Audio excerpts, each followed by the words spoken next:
Back with another edition of the Rise of Women's Sports series. We have an incredible guest this episode. If you're familiar with the NWSL or the US Women's National Team, you probably already know who this guest is. But in case you don't, we have Jenna Tonelli. She is a writer for Equalizer Soccer covering the US Women's National Team, Gotham FC, and the NWSL. Jenna, thank you so much for taking the time. I have loved your work for so long. And I know with it being in the Olympics right now, you'd think it's kind of like a break, but the NWSL is still playing. US Women's National Team is playing. What is it like being a reporter during this Olympic time?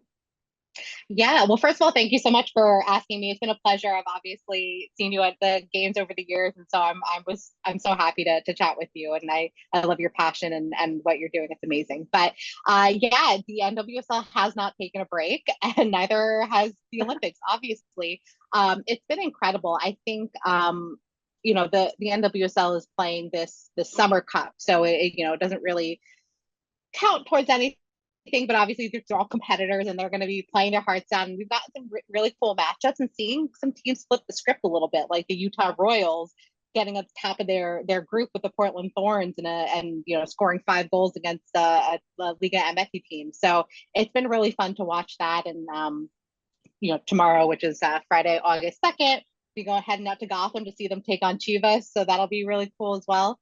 And then with the Olympics, I mean, it feels like the rebirth of the U.S. Women's National Team, and just kind of seeing them win all 3 of their group stage matches, which has only been done one other time in program history, has just been just incredible to watch.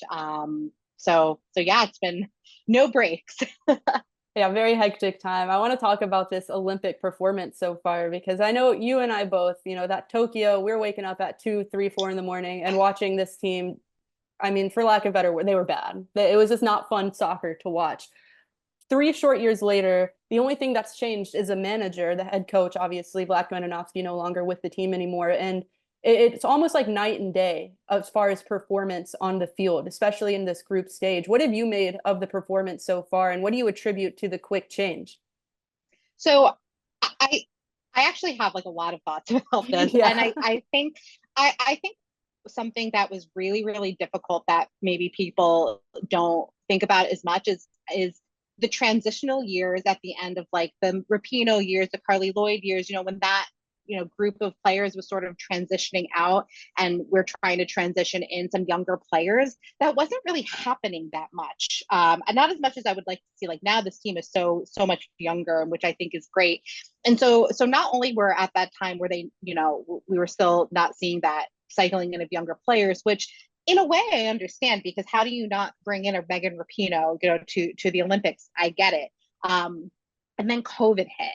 And I think that, we had the 2019 World Cup and then COVID. So it's like you couldn't have that same, cadence, I think, of cycling in some of like the newer players, the younger players, and having them learn from the older. But like it just, I think, really put a real damper on the typical 4-year cycle that we see with the Olympics and the World Cup. That that combined with I think Vlatko Andonovski is one of the best women's club coaches that we've ever seen. I mean, look what he's doing with Kansas City, what he did in the NWSL before he was made the U.S. Women's National Team head coach. I mean, there's a reason he got there, but for whatever reason, he just was not the manager for this team at that time. And I think it was just really tough. I mean, the players have talked about their experiences, and all that, but I think getting in a new manager, someone who's as decorated as Emma Hayes, getting in some of those younger players, getting Mal back from injury, Trinity Rodman just firing on all cylinders, a good amount of veterans that are still at this World Cup. This Olympics rather. I think it's just really, it feels, and obviously I'm not there, I'm not on the ground with them or anything, but it just feels like a refresh, and it feels like everything's really clicking, and the team is just playing really well together, and they seem like a team again. That Tokyo, those vibes are bad. I mean, everything about it. It was COVID. There was nobody in the stands. We were waking up at 3 a.m. Like it was just bad. So yeah, I think that they just needed a refresh, and bringing in Emma Hayes, getting some new players in the mix. Like Corey Bethune, Rossington Spirit rookie making her debut. Like it's awesome, and it's just going to keep propelling the program forward. Yeah, a core memory, not in a good way, was being on vacation in like a cabin, waking up for the USA Canada match in the Olympics, and just like, oh my goodness, it was bad experiences, as you said, bad vibes, and the hype was so real going into the Olympics. And as Hmm. you mentioned, 2019, it's like the height of popularity for U.S. women's national team soccer. But something else that's like super interesting to me, and if there was ever any question of like the difference between club soccer and national team soccer, it is highlighted so much through Vlatko Ananovsky's tenure because, as you mentioned, he was incredible before he was, I mean, he was made manager for a reason. And then as Hmm. soon as he leaves, he's bringing Kansas City back up to the top. And there, I mean, it's incredible to see. But from your perspective, what necessarily do you think those differences are? And what do you think went wrong during Vlatko Ananovsky's tenure? It's honestly, I mean, that is the question, right? Right. I think my perspective is that some coaches just do better when you have your players every week, when you can build your roster and you can see them every day and you can train with them every day. You know, being a national team manager, like that is not an easy job. I mean, being a manager of anything is obviously not an Right. easy job, but you see these players a few times a year. You're monitoring what they're doing at other clubs. You have to bring them all together. You have to make sure they all click. It's just I think it's a different managerial skill set, and even down to roster selection. I think that's really tough. And Vlatko made some picks like bringing DeMello when she had never really played with the national team. Yep. So but she was killing it in the league. So that was a calculated risk reward selection, and some of his selections worked out and some didn't. But yeah, I think it's a tough,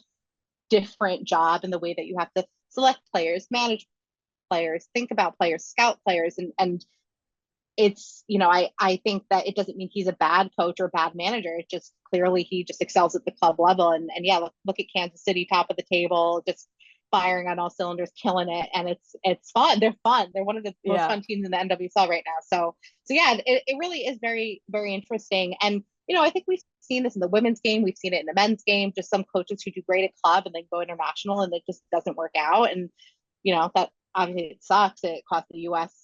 Some competitions there, Right. but now they're moving forward and they look really, really good. Yeah, 100%. Vlad Gudanovsky truly showing that, it's just structurally different. The two jobs are Yeah. just structurally different. And you don't know until you try. So that's the other big thing is like the US women's national team made that decision based off of solid ground. Like he was doing Hmm. well in the club level, but moving over to Gotham a little bit because a lot to talk about there. I mean, they've Oh been yes. incredible. Guys that have an incredible, I don't want to say super team, but I think fringe on that level. If there's ever been a super team in the NWSL, I feel like that's Gotham FC at this point. But you and I have both been at these games for years and you longer than me. There were some rough seasons for sure. And when it comes to like fan engagement and stuff, those things usually go hand in hand. From your perspective, seeing the growth in fan engagement with the growth of success, what has that experience been like for you as a reporter? It's honestly, it's been incredible. And I think it's, Gotham, as you said, has had some ups and downs. And there was a lot of excitement in 2020.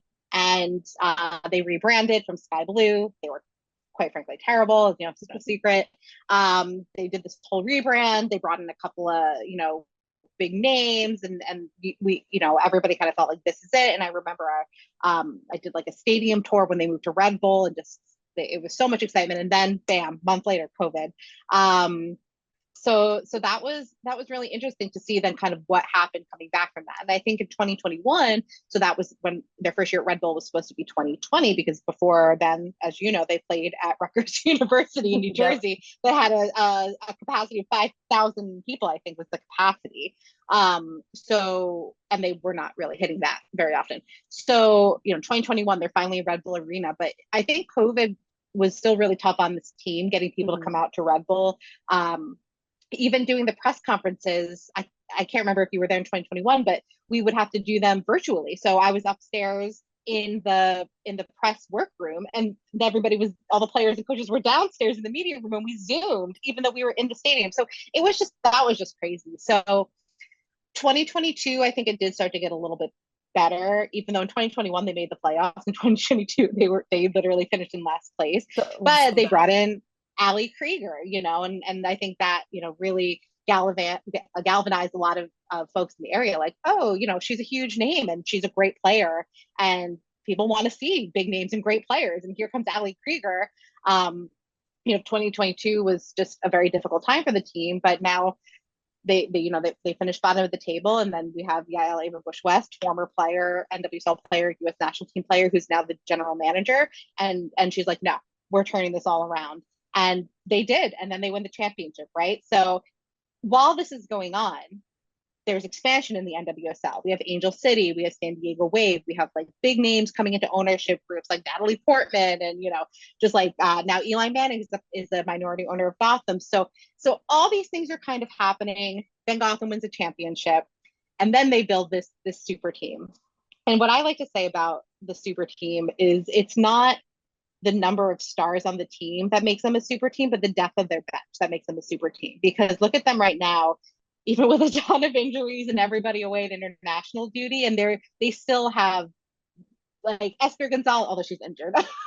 So that's funny. But they still have just like crazy names and talent on that team. And I think, to me, that's, they just signed Jess Carter, a 26-year-old amazing defender from England. So even with all that, they're still doing really well. So now the fans are like, this team is winning.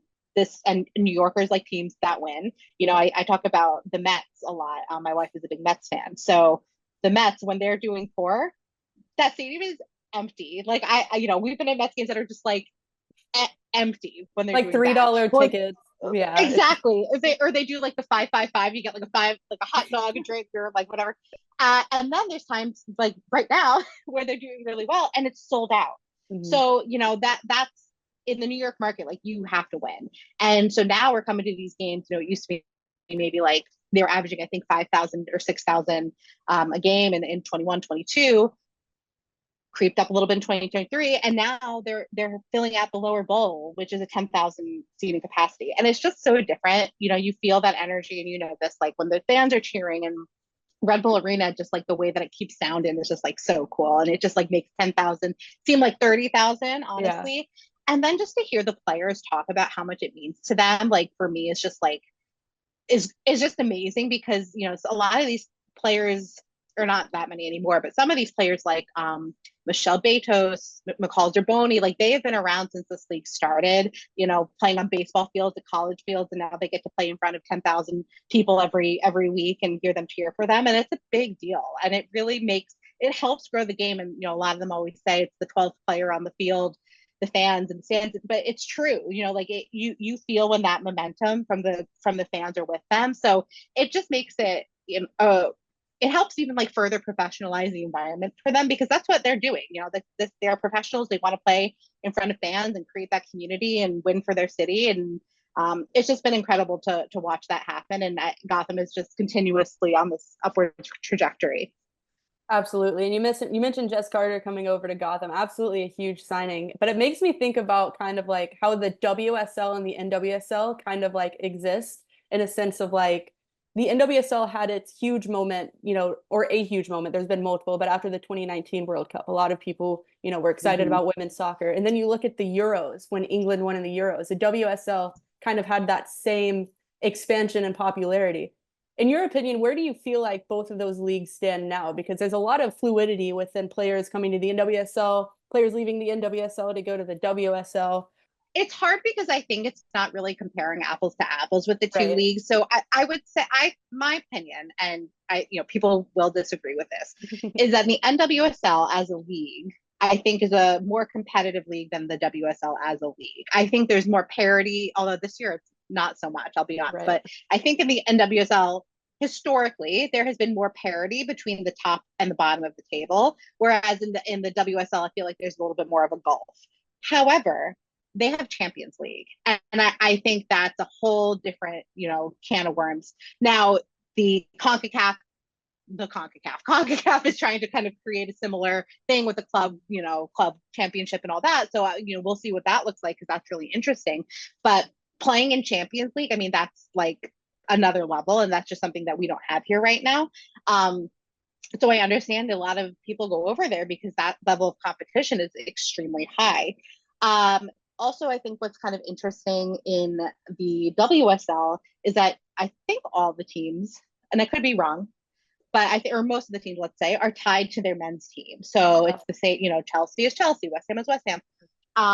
And then they don't get to play all the time in their full stadiums, and they're playing at the training stadiums, and they can only have 3,000 fans in the stands. And so, whereas it's in the NWSL now, I think every stadium has over 10,000 capacity in the NWSL, I'm pretty sure. So, that's a difference. And, that was kind of one of the things that Jess Carter said when I interviewed her for the Equalizer. She said that she came to a couple of Gotham games before she signed. And she said the environment, every game felt like a cup final. And whereas it doesn't always feel like that in the WSL, because you have this huge stadium and then you have fan fest outside, and you have 10,000 people coming. And so I think it's different on a week to week basis, but again, the Champions League, I mean, that's a whole nother thing. So yeah, I don't think you can directly compare them in certain ways, but I think it's actually kind of cool that there are these varying opportunities to play in leagues that have different structures, different external competitions, different playing styles, different coaching, all that. So I think it's really cool, and I've been really enjoying seeing a lot more international movement among these leagues. Yeah, 100%. And just because I know you've been a follower of women's soccer for a very long time, as have I, and it's kind of a rare and unique experience I think women's sports fans have right now, to see something they love expand so much within the time that they've been watching the sport. And it's such a cool experience. And I was wondering, from your viewpoint, what has that meant to you as both a reporter but also just a fan of the sport? Yeah, I mean, it's everything, right? I mean, I remember in 2016, 2017, looking on my phone, okay, because I live in the city, or in Queens, right? I'm like, how do I get to your Sac Field and Rutgers? And I'm mapping out the train and the cab situation, to now you can just hop on the subway and path and get out to Red Bull Arena. That's just insane. And it's just been so cool to see. I was talking to a player who plays for the Utah Royals. It's about the new facilities that they're building, or they built at the time. It was they were building, but that they built for the team. And it's just you saw, I don't know if you saw those pictures of the facility, but it's state of the art, gym facilities for the players. And there was a time where Carly Lloyd was taking ice baths in a garbage can behind the stands of Rutgers University soccer field, so things have just really come a long way, and in a very short period of time, relatively. It doesn't seem that short to the people, to the players, I'm sure, but it is really cool, like you said, just to kind of see that evolution and to be able to cover it and write about it, and just talk to these players who just can say, look back and be wow, and also I think something I really enjoy is when I talk to players who say we helped build this, with the first collective bargaining agreement in the history of the league.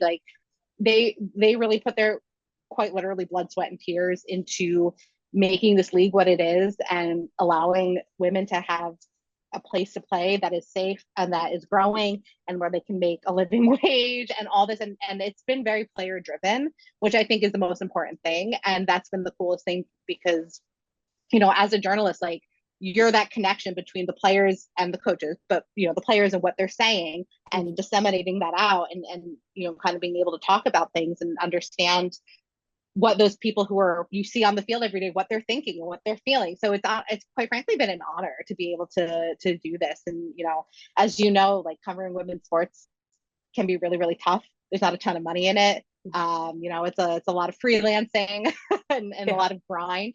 But I'm inspired by the players and their grind, and being able to kind of help share their stories. So I think it's just been really, really cool, and really fun, and something I know I'll look back on and be wow, we were part of that time and got to see that firsthand. And yeah.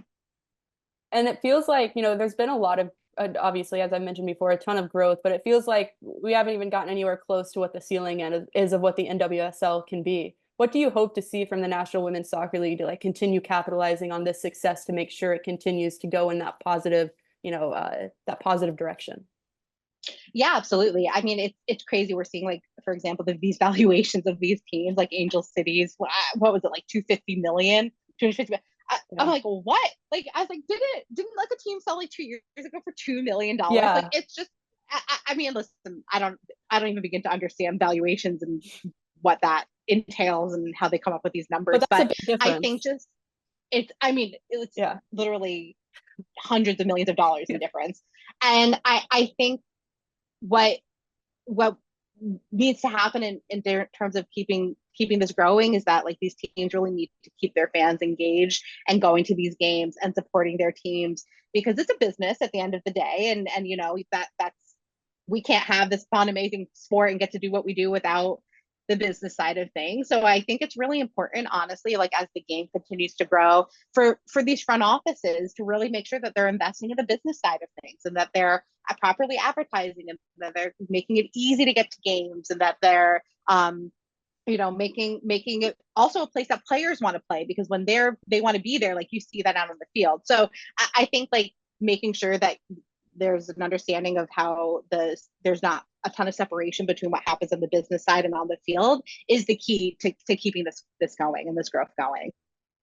Well, I mean, that perspective is incredible. I couldn't agree more. I have just a couple fun questions to end off the Yeah, interview let's with. go.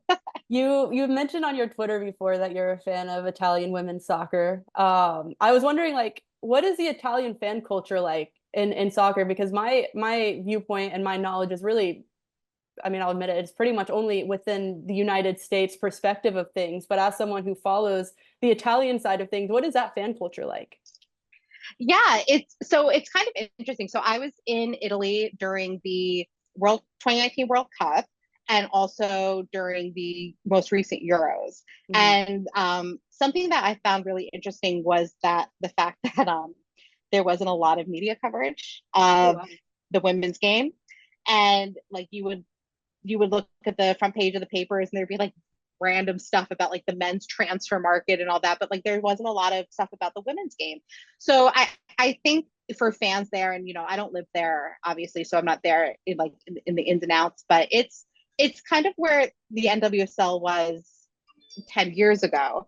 And I think it's still growing, but the fans are amazing. Like they're so passionate, they're so knowledgeable. Like it's really cool, it's really fun. And I don't cover, every once in a while I'll write about them, but I kind of like to just be a fan, you know, like Yeah, that's kind of like what so I don't have to like think about like work or whatever, and I could just like watch them and root for them. And it's really fun. 100%. And then one more question for you. In my research, very professional research of this interview, started with your Twitter, and it's not common that you see a direct request of a question in someone's Twitter bio. So I have to. Your Twitter bio says, "Ask me about iced coffee." So I took that as a statement and a request. So I'm going to ask you about iced coffee. What is it about iced coffees? First of all, what is your order? Second of all, is Oh it my like gosh. is it more of like a wanting to let people know that like hot coffee's out, iced coffee's in, like, or is it just like That's a specific love I for iced coffee? I don't know if I don't know if it's, I can verbalize it properly. No, I think, well, so my order, so I have like two, like it depends. Like sometimes I like to get a double shot of espresso, Mhm. almond latte or an oat milk latte. Or sometimes I just get like a cold brew with like a little bit of oat milk or almond milk or something. Um, Something about the iced coffee just like gets me going. I'd like a cup of hot coffee like in the morning in like winter or something if it's like Yeah. hot, you know, it's hot and it's all cold outside. But yeah, my iced coffee is just like it's like it's my lifeblood. And I think one time I had like I like to like say stupid stuff on Twitter all the time. I don't know. But one time I like made like a stupid joke about we should get like an iced coffee cart at the NWSL final. I'm And it in. got like thousands of likes. And I was like, y'all are crazy, but also it's like November. But also yes. It's so funny what like pops off on Twitter sometimes and what like randomly resonates with people is like you were speaking for a lot of people who hadn't I voiced that know. opinion. I mean, I But thought it was an inside thought, but clearly it was an outside thought. So that was good. you were just brave enough to share the opinion is what it was. Yes, yes, thank you. But I'm a huge iced coffee fan, but only because like I don't have the patience to wait for like hot coffee to cool down. Like if I'm ordering coffee, like I want to drink Uh, it. I want to drink it immediately. And I also like how yes. iced coffee tastes. But I, Yeah, I it's definitely refreshing. any time of the year, like people look at me like I'm psycho when I'm ordering it in No, December, but it's a mm-mm, year-round activity. But 100%. Well, I'm glad we share that sentiment. And Jenna, thank you again so much for taking the time. I can't thank you enough. Really appreciate it. Of course, of course. Hope to see you at the next Gotham game. Yes, absolutely.